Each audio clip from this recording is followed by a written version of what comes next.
तुम सिर्फ मेरी हो। सारांश का स्थानांतरण अचानक ही चमोली में हो गया।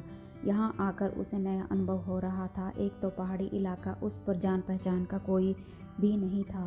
पहाड़ी इलाकों में मकान दूर दूर होते हैं। दिल्ली जैसे शहर में रहकर सारांश को ट्रैफिक का शोर, गानों की आवाज़ और लोगों से बातचीत के तेज स्वर की आदत सी पड़ गई थी, किंतु यहाँ तो किसी को देखने के लिए वह तरस जाता था।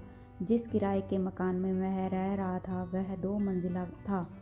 ऊपर के घर से कभी कभी एक बच्चे की मीठी सी आवाज़ कानों में पड़ जाती थी, पर कभी आते जाते किसी से सामना नहीं हुआ था। उसका उस दिन रविवार को नाश्ता करके बाहर लॉन में कुर्सी पर आकर बैठ गया। पास ही मेज पर उसने लैपटॉप रखा हुआ था। कॉफ़ी के घूंट भरते हुए वह ऑफिस का काम निपटा रहा था। तभी अचानक मेज पर रखे कॉफ़ी के मग में छपाक की आवाज़ आई और सारांश की कॉफ़ी घास पर गिर गई। इतनी देर में ही पीछे से एक बच्चे की प्यारी सी आवाज़ सुनाई दी, अंकल मेरा मोबाइल। सारांश ने मुड़कर बच्चे की ओर देखा और मुस्कुराते हुए पास रखे टिश्यू पेपर से कॉफ़ी में गिरे हुए फ़ोन को साफ करने लगा। लाइए अंकल, मैं कर लूँगा, कहते हुए बच्चे ने अपना नन्हा हाथ आगे बढ़ा दिया, किंतु फ़ोन सारांश ने साफ कर दिया और बच्चे को थमा दिया।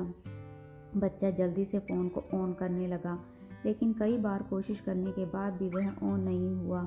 बच्चे का मासूम चेहरा रुआंसा हो गया।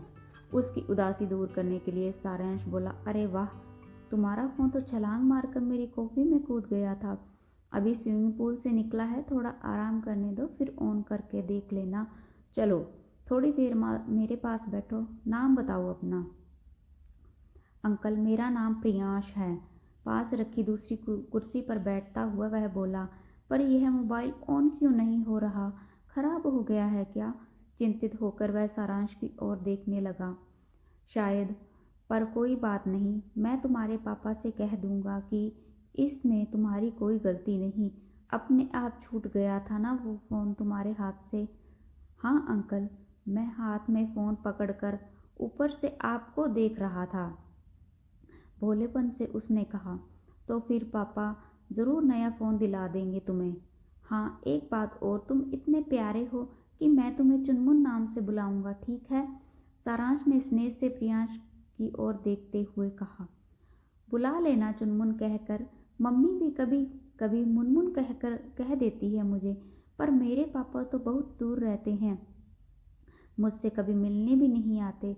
अब मैं नानी से फ़ोन पर बात कैसे करूँगा? कहते हुए चुनमुन की आंखें डबडबा गई। सारांश को चुनमुन पर तरस आ गया। प्यार से उसके गालों को थपथपाता हुआ वह बोला, चलो हम दोनों बाजार चलते हैं, मैं दूसरा फ़ोन दिला दूंगा तुमको। मोबाइल फ़ोन पर अंकल, मेरी मम्मी नहीं मानेगी ना? चुनमुन ने नाक चिढ़ाते हुए ऊपर अपने घर की ओर इशारा करते हुए कहा। अरे आपकी मम्मी को मैं मना लूँगा, हम दोनों तो दोस्त बन गए हैं ना। तुम्हारा नाम प्रियांश और मेरा नाम सारांश, चलो तुम्हारे घर चलते हैं। कहते हुए सारांश ने चुनमुन का हाथ थाम लिया और सीढ़ियों पर चढ़ना शुरू कर दिया। दरवाजे पर नाइटी पहने खड़ी गौर वर्ण की आकर्षक महिला शायद चुनमुन का इंतजार कर रही थी। सारांश को देख एक बार वह थोड़ी सकपकाई, फिर मुस्कुराकर अंदर आने को कहती हुई आगे आगे चलने लगी। भीतर आकर सारांश ने अपना परिचय दिया। उसके बारे में वह केवल इतना ही जान पाया, उसका नाम शीतल है और पास के ही एक विद्यालय में अध्यापिका है। चुनमुन ने अपने मोबाइल की घटना एक सांस में बता दी शीतल को, और साथ ही यह कि अंकल ने उसका नाम चुनमुन रखा है, इसलिए शीतल भी उसे इसी नाम से बुलाया करे। मुनमुन तो किसी लड़की के नाम जैसा लगता है। शीतल रसोई में चली गई और सारांश चुनमुन से बातें करने लगा। तब तक शीतल फ्रूट जूस लेकर आ गई। सारांश ने शाम को बाजार जाने का कार्यक्रम बना लिया।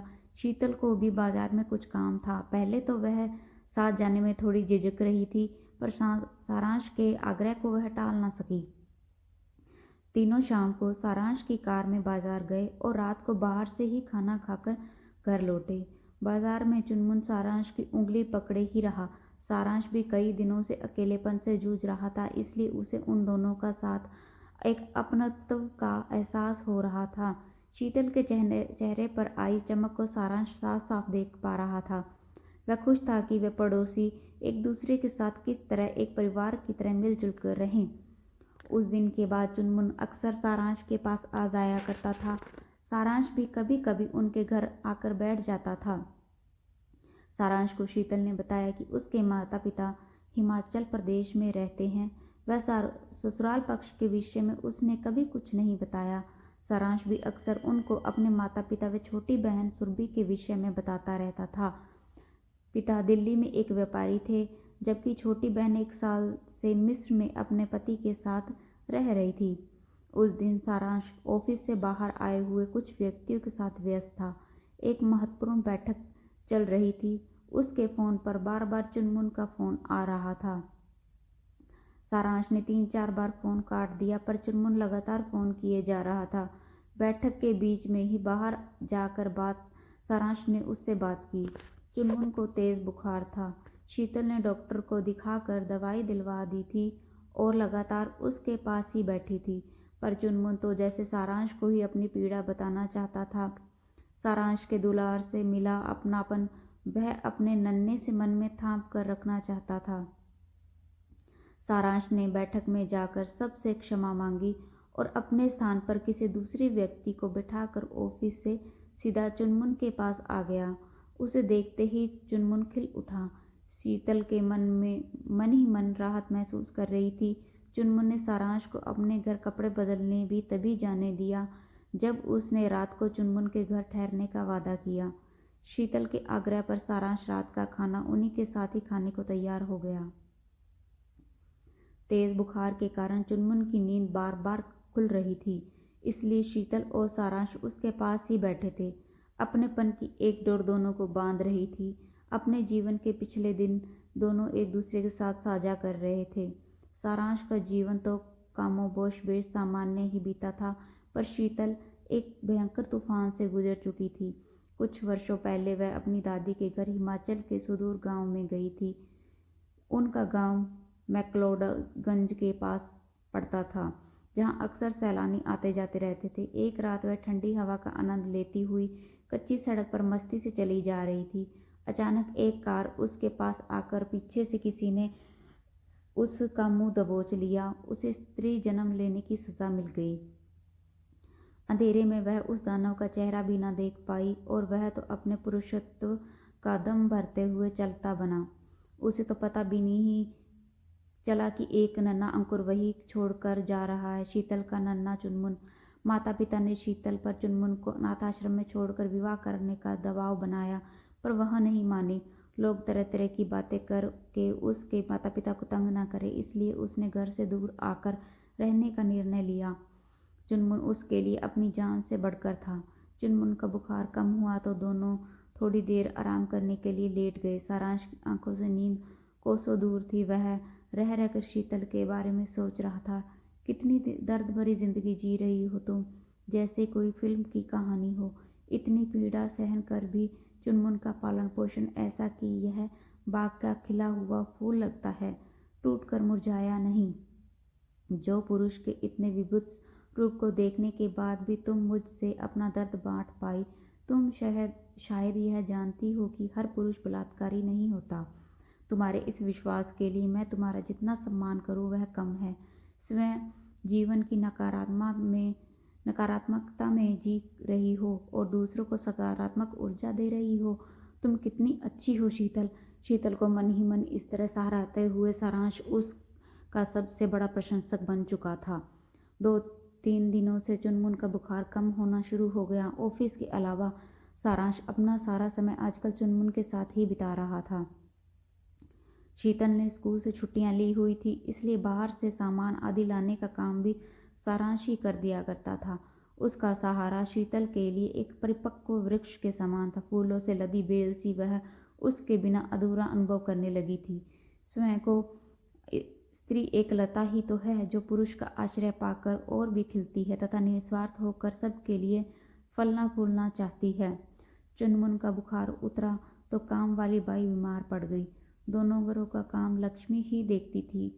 उसने शीतल को फोन पर सूचना दी और यह सूचना जब वह सारांश को देने पहुंची तो वह सिर पकड़ कर बैठ गया। रात को उसकी मां नीलम और का फ़ोन आया था कि वे सुरभि के साथ 2 दिनों के लिए चमोली आ रही हैं। सिर्फ 1 सप्ताह के लिए भारत आई थी सुरभि और सारांश से बिना मिले वापस नहीं जाना चाहती थी। लगता है दोनों यहाँ आकर काम में ही लगी रहेंगी, सारांश ने निराश होकर शीतल से कहा। तुम क्यों फिक्र करते हो, मैं सब देख लूंगी। शीतल के इन शब्दों से सारांश को कुछ राहत मिली और वह घर की चाबी शीतल को सौंपकर ऑफिस चला गया। सारांश की माँ नीलिमा और सुरभि दोपहर को पहुंचने वाली थी। शीतल ने चुनमुन की बीमारी के कारण पहले ही पूरे सप्ताह की छुट्टियां ली हुई थी। विद्यालय से सुरभि और माँ सारांश को अनुपस्थिति में घर पहुंच गई। शीतल के रहते उन्हें किसी भी प्रकार की समस्या नहीं हुई। सारांश के आने पर वह भी सारा घर संभाल रही थी।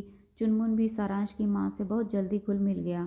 2 दिन कैसे बीत गए किसी को पता ही नहीं लगा। जाने से 1 दिन पहले रात का खाना खाने के लिए शीतल ने सबको अपने घर पर बुलाया। घर की साज सज्जा, खाने का स्वाद, रहने का सलीका आदि सारांश की माँ शीतल से बहुत प्रभावित हुए बिना ना रह सकी। बेडरूम में पुराने गानों की सीडी और विभिन्न विषयों पर पुस्तकों का खजाना देखकर सुरभि को शीतल के शौक अपने जैसे ही लगे और वह प्रसन्नता से चहकती हुई हरिवंश राय बच्चन की मधुशाला का आनंद लेने लगी। चुनमुन सारांश की माँ से कहानियां सुन रहा था। देर रात भारी मन से वे शीतल के घर से आए। घर आकर भी वे दोनों सारांश से शीतल और चुनमुन के बारे में ही बातें कर रही थी। मौका पाकर सारांश ने शीतल की जिंदगी की दुख भरी कहानी दोनों को सुनाई और शीतल को घर की बहू बनाने का आग्रह किया, किंतु उसे जो शंका थी वही हुआ। माँ ने इस रिश्ते के लिए साफ इनकार कर दिया। सारांश के इस फैसले से सुरभि यद्यपि सहमत थी, किंतु माँ ने विभिन्न तर्क देकर उसका मुंह बंद कर दिया। अगले दिन वो दिल्ली वापस चली गई। शेष